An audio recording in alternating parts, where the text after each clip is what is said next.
Hello बच्चों, last class में हम लोगों ने क्लास 9th न्यू एनसीईआरटी के फर्स्ट चैप्टर को कंप्लीट किया। आज हम लोग शुरू करेंगे second chapter the cell the building block of life. तो फर्स्ट चैप्टर एक इंट्रोडक्टरी पार्ट था पूरे बुक का, तो उसको हम लोगों ने कंप्लीट किया। एज सच उससे बहुत कुछ इंपॉर्टेंट क्वेश्चंस नहीं बनेंगे, लेकिन यहाँ से जो आपका चैप्टर नंबर 2 है ये आपका कह सकते हैं यहाँ से कंटेंट का शुरुआत हो जाएगा। यहाँ से आपका चैप्टर वाइज सब्जेक्ट वाइज आपके चैप्टर शुरू हो जाएंगे। ठीक है, तो सबसे पहला हमारा चैप्टर हो जाएगा बायोलॉजी का, हमारा ये चैप्टर है। ठीक है, बायो का हमारा फर्स्ट चैप्टर शुरू हो जाएगा जिसको सेल है यानी the building block of life. तो ये चैप्टर, इस चैप्टर का पहले भी हमारे पुराने एनसीईआरटी में भी था। उस टाइम पर इस चैप्टर का नाम क्या था? फंडामेंटल यूनिट ऑफ लाइफ था। ठीक है, फंडामेंटल यूनिट ऑफ लाइफ था। लेकिन अब क्या है, इस चैप्टर का नाम चेंज कर दिया गया है और चैप्टर का नाम क्या है? The building block of life. ठीक, जिसमें हम लोग सेल के बारे में पूरी डिस्कस को करेंगे। ठीक, तो सबसे पहले यहाँ पर अच्छा आपको पता ही होगा जो सेल होता है कहीं ना कहीं हमारे लाइफ को रिप्रेजेंट करता है कि जो लाइफ का फॉर्म हुआ है सेल से ही हुआ है। तो सबसे पहले हम देखें लाइफ का फॉर्मेशन कहाँ पर हुआ, सबसे पहला लाइफ कहाँ पर आया और किस कंडीशंस में पहले लाइफ की ऑरिजिन हुई थी। तो बहुत सारे साइंटिस्ट का मानना है कि जो फर्स्ट लाइफ की शुरुआत हुई थी कहाँ पर हुई थी? वाटर में हुई थी। ठीक है, और किस तरीके का वाटर? तो जो आपको हॉट वाटर पूल्स कह सकते हैं या हॉट वाटर स्प्रिंग्स या हॉट स्प्रिंग्स बोल सकते हैं, उसमें ही फर्स्ट लाइफ की बिगिनिंग हुई थी। यानी फर्स्ट लाइफ की शुरुआत कहाँ पर माना जाता है? हॉट वाटर पूल्स में, ना कि कोई लार्ज ओशियंस में। तो इस तरीके से हम कह सकते हैं कि हमारा फर्स्ट लाइफ का ऑरिजिन कहाँ से हुआ था? हमारे वाटर में हुआ था। और किस तरीके के वाटर में? हॉट वाटर्स में। ठीक है, और एक चीज़ ये भी याद रखना है कि आज के डेट में बहुत सारे राज्यों में, बहुत सारे देश में क्या होता है? हॉट स्प्रिंग्स पाए जाते हैं, जो कि ये बताते हैं कि जो हमारा अर्ली अर्थ का कंडीशंस को ये रिप्रेजेंट करते हैं। ठीक है, यानी कि जो आज भी हॉट स्प्रिंग्स पाए जाते हैं, जैसे हमारे इंडिया में बहुत सारे स्टेट है जहाँ पर हम कह सकते हैं हॉट स्प्रिंग्स पाए जाते हैं। तो ये हॉट स्प्रिंग क्या करते हैं? कंसीडर किए जाते हैं अर्ली अर्थ के कंडीशंस को। ठीक है, जैसे कि एग्जांपल एनसीईआरटी में दिया पूगा वैली का। ठीक, तो जो पूगा वैली हॉट स्प्रिंग्स है कहाँ पर पाया जाता है? लद्दाख में पाया जाता है। और जो इस वाटर का टेम्परेचर है हम कह सकते हैं अप्रॉक्सीमेटली बॉइलिंग पॉइंट के करीब करीब पाया जाता है। ठीक, तो यानी कह सकते हैं जब यहाँ पर हमारे अर्थ का कह सकते हैं शुरुआत हुआ था, तो उस कंडीशन में जो हमारा टेम्परेचर था, उस टाइम पर जो हमारा टेम्परेचर था उससे मिलता जुलता हमारा टेम्परेचर ये कह सकते हैं ये हॉट वाटर स्प्रिंग्स होते हैं। ठीक, तो यानी कि दिस कंडीशन में resemble earth about 3.5 billion year ago. इस डेटा को आपको याद रखना है कि 3.5 बिलियन ईयर एगो अर्थ का जो कंडीशन था वो आज का जो हमारा हॉट स्प्रिंग्स है उससे मिलता जुलता है। ठीक, जैसे आपको डायग्राम दिख रहा होगा, ये पूगा वैली का डायग्राम है या फिर कह सकते हैं इमेज है, जो कि आपको लद्दाख में पाया जाता है। ठीक है, ठीक है, तो पूगा वैली जो कि हमारा लद्दाख के एरिया में पाए जाने वाला हॉट स्प्रिंग है, ये हम कह सकते हैं इसका जो कंडीशन है वो 3.5 बिलियन ईयर एगो जो अर्थ का कंडीशन था उससे मिलता जुलता है। तो इस प्रकार से लाइफ का जो ऑरिजिन हुआ है इसी प्रकार के हॉट स्प्रिंग्स में माना जाता है। ठीक, आगे देखते हैं।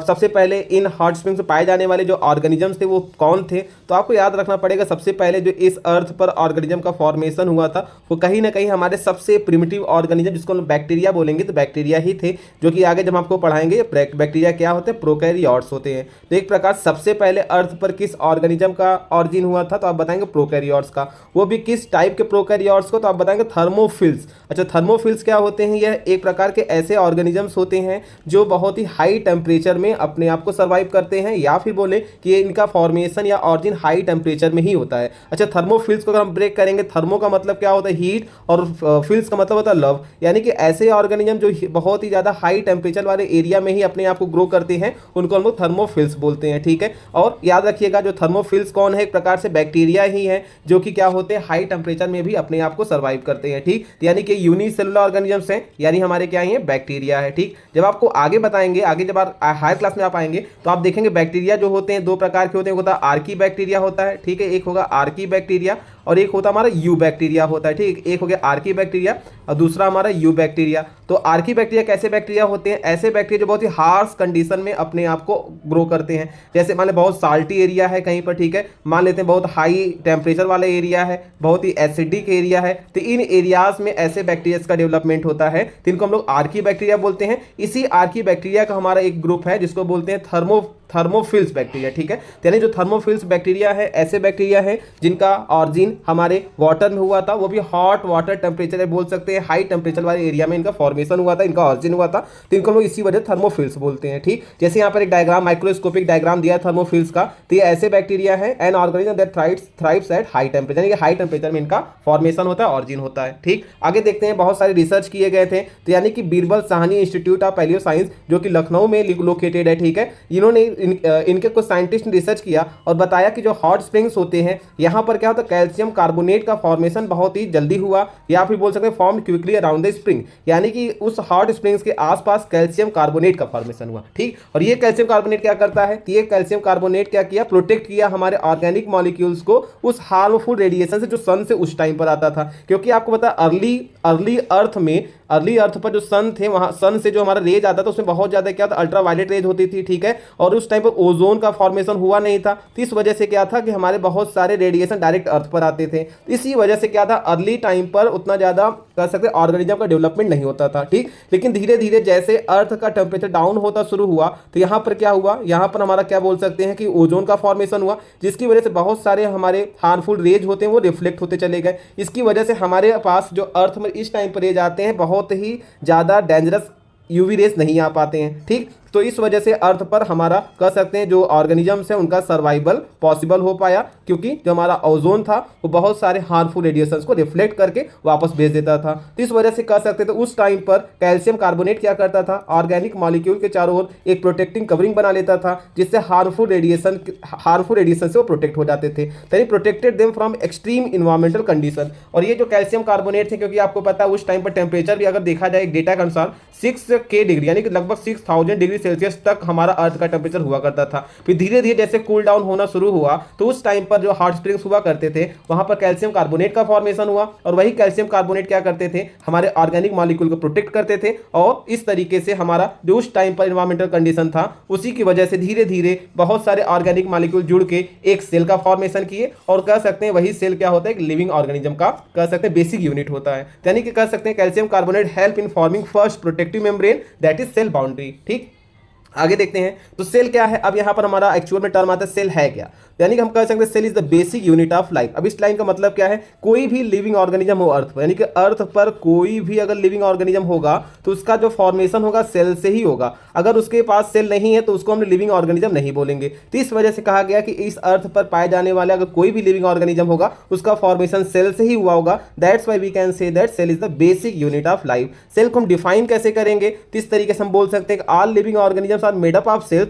And cell is the basic structural and functional unit of life. तो याद रखिएगा कोई भी लिविंग ऑर्गेनिजम्स होगा उसका फॉर्मेशन किससे होगा, सेल से होगा, और सेल क्या होता है हमारा basic structural and functional unit होता है। अच्छा, बेसिक स्ट्रक्चरल का मतलब क्या है, अब कोई भी ऑर्गेनिज्म चाहे वो यूनिसेल्युलर हो या मल्टी सेल्युलर हो उसका फॉर्मेशन कैसे होगा, सेल से ही होगा। तो हम कह सकते हैं सेल एक प्रकार के स्ट्रक्चर का काम करता है, उस ऑर्गेनिज्म में स्ट्रक्चर का यानी बोल सकते हैं शेप देना या उसको स्ट्रक्चरल यूनिट का काम कौन करता है, सेल करता है। और आपको पता है जब कोई ऑर्गेनिज्म का फॉर्मेशन हुआ, सपोज कोई ऑर्गेनिज्म का डेवलपमेंट हुआ है, उस टाइम पर उस ऑर्गेनिज्म का फंक्शनल होना भी जरूरी है, उस ऑर्गेनिज्म का फंक्शनल होना भी जरूरी है। तो उस कंडीशन में फंक्शन कैसे करेगा, अगर उसका हर एक पार्ट फंक्शन करेगा यानी अगर हर एक सेल फंक्शन करेगा तभी तो उस ऑर्गेनिज्म का फंक्शनल होना जरूरी है, यानी फंक्शन करेगा। तो इस वजह से कह सकते हैं जो सेल हमारा होता है वो हर एक ऑर्गेनिज्म का स्ट्रक्चर भी बनाने का काम करता है, साथ ही साथ उसको फंक्शनल नेचर भी प्रोवाइड करता है, फंक्शन भी प्रोवाइड करता है। इस वजह से हम कहते हैं सेल क्या होता है, किसी भी लिविंग ऑर्गेनिज्म का स्ट्रक्चरल एंड फंक्शनल यूनिट होता है। तो एक डेफिनेशन ये भी आपको याद रखना, cell is the structural and functional unit of life,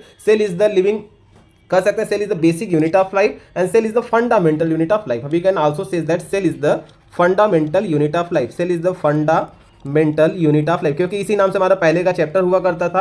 तो इस तरीके से याद रखते हैं cell is the fundamental unit of life. ठीक है, यानी कि आपको 3 या 4 डेफिनेशन सेल से रिलेटेड हो सकते हैं, इसमें से कोई भी डेफिनेशन आपसे अगर पूछा जाए तो आप बता देंगे तो करेक्ट माना जाएगा। ठीक, इसमें सबसे अच्छा डेफिनेशन इसको माना जाता है कि cell is the basic structural and functional unit of life. जैसे यहाँ पर ह्यूमन की बात करें, ह्यूमन में आपको पता होगा बहुत सारे सेल नहीं कर सकते, ट्रिलियंस ऑफ सेल्स से मिलकर ह्यूमन का बॉडी बना होगा। तो हम कह सकते हैं सेल यहाँ पर बॉडी को स्ट्रक्चर देने का काम करता है और हर एक सेल एक बेसिक फंक्शन परफॉर्म करता है। जैसे आप आरबीसी है, आरबीसी का सेल एक स्पेसिफिक फंक्शन परफॉर्म करता है, तो एक प्रकार से फंक्शनल यूनिट भी हो गया। उसी तरीके से प्लांट का भी देखेंगे, प्लांट में प्लांट सेल पाए जाएंगे जिसकी वजह से प्लांट में डिफरेंट ऑर्गन का फॉर्मेशन होता है, वो अलग अलग फंक्शन को परफॉर्म करते हैं। उसी तरीके से मशरूम हो गया, मशरूम भी हमारा क्या एक प्रकार का फंगी है जो कि क्या होता है कि सेल से ही मिलकर ये भी बना है, तो एक प्रकार से ये भी हमारे लिविंग ऑर्गेनिज्म में कंसीडर होगा। बैक्टीरिया के बारे में अभी बताया कि बैक्टीरिया क्या है, हमारे एक यूनिसेलुलर प्रोकैरियोटिक ऑर्गेनिज्म है जो भी हमारा क्या है ये भी सेल से ही मिलकर बना है। तो हम कह सकते हैं कोई भी अर्थ हो, यानी इस अर्थ पर कोई भी लिविंग ऑर्गेनिज्म हो, चाहे हमारा ह्यूमन हो या फिर हमारा एक बैक्टीरिया हो, सब के सब किससे मिलकर बने होंगे, सेल से मिलकर बने होंगे। That's why we can say that cell is the structural and functional unit of life. आगे चलते हैं।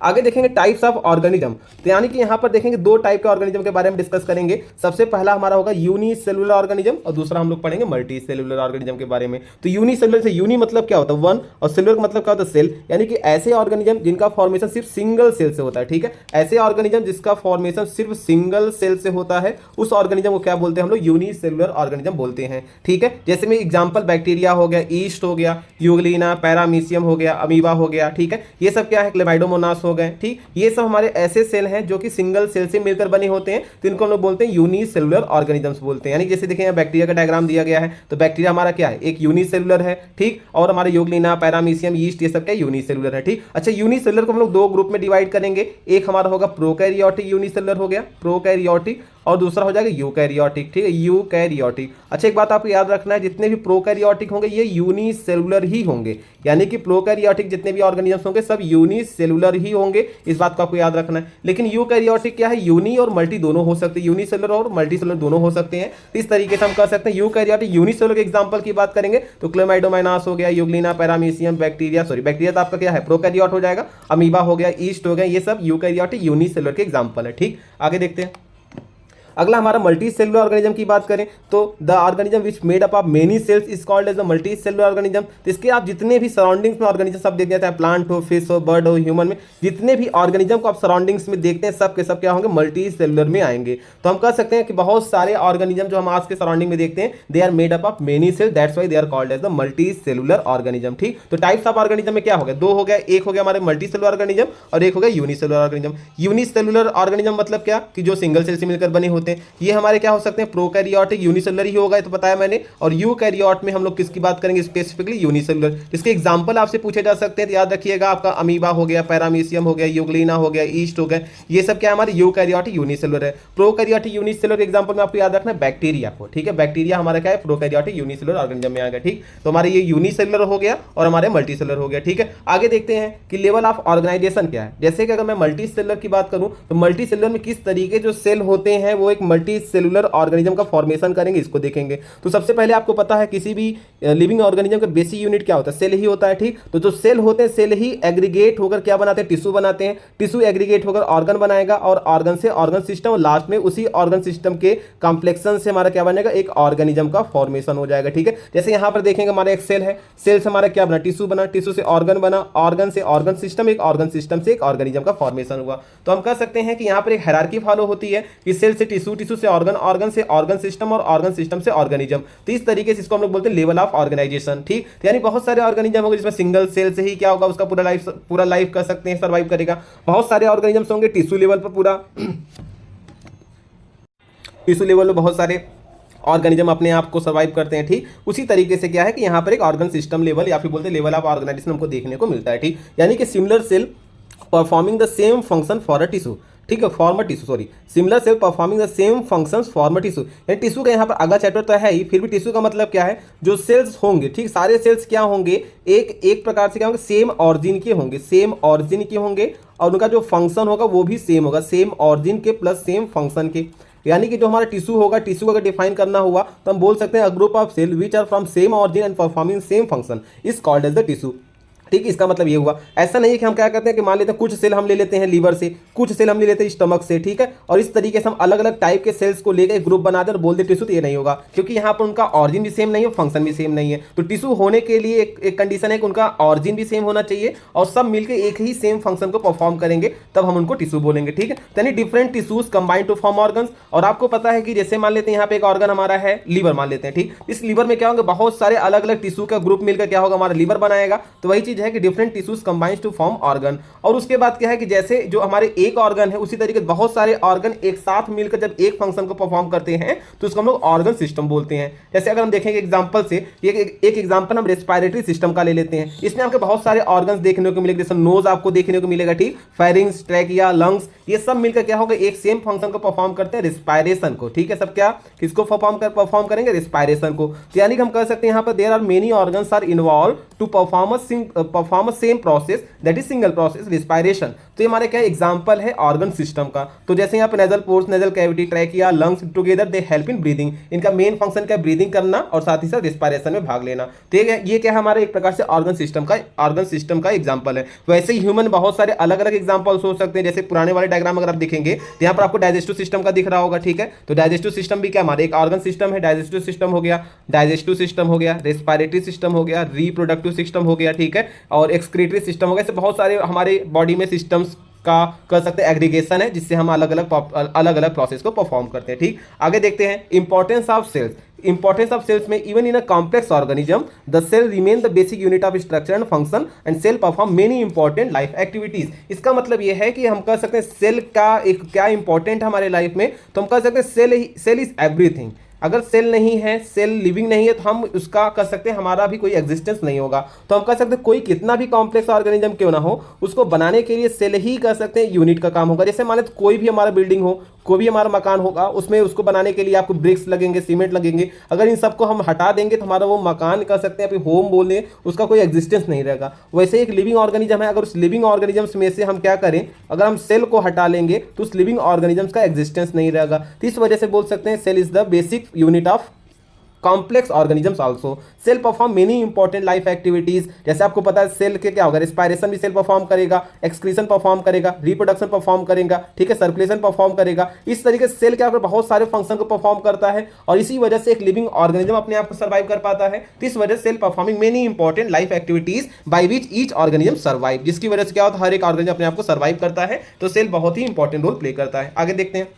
अच्छा, कुछ क्वेश्चंस के साथ यहाँ पर हमारे एनसीईआरटी का पहला टॉपिक खत्म होता है कि what are the parts of a cell, how do cell communicate, do cells live forever or die. यानी कि ये क्वेश्चंस कुछ हमारे एनसीईआरटी में दिया गया है सेल से रिलेटेड कि what are the parts of cell, cell के और क्या क्या पार्ट्स होते हैं इसको हम लोग आगे क्लास में डिस्कस करेंगे। और सेल कैसे कम्युनिकेट करते हैं, यानी कि आपको पता होगा मल्टी सेलुलर ऑर्गेनिज्म में बहुत सारे सेल्स होंगे, तो मल्टी सेलुलर में किस तरीके सारे सेल एक दूसरे से कम्युनिकेट करते हैं इसके बारे में हम डिस्कस करेंगे। और जो भी एक सेल होगा, क्या ये सेल हमेशा के लिए लिविंग होता है कि एक फिक्स कंडीशन या फिर पर्टिकुलर टाइम के बाद इनका भी डेथ होता है, इसको हम लोग डिस्कस करेंगे, ठीक है। तो इस क्वेश्चन के साथ आज की क्लास को हम लोग खत्म करते हैं। आगे क्लास में हम लोग देखेंगे कि हमारे पास और कौन कौन से टॉपिक है, वन बाय वन करके हम पूरे चैप्टर को डिस्कस करेंगे। अगर आपको हमारा वीडियो अच्छा लगा हो, हमारा कंटेंट अच्छा लगा हो, तो इसको आप लाइक कर सकते हैं, सब्सक्राइब कर सकते हैं, ठीक है, कमेंट कर सकते हैं और लोगों को शेयर कर सकते हैं, ठीक है। तो आज के लिए इतना ही। बाकी के वीडियो के लिए हमारे चैनल पर आप बने रहिए। धन्यवाद।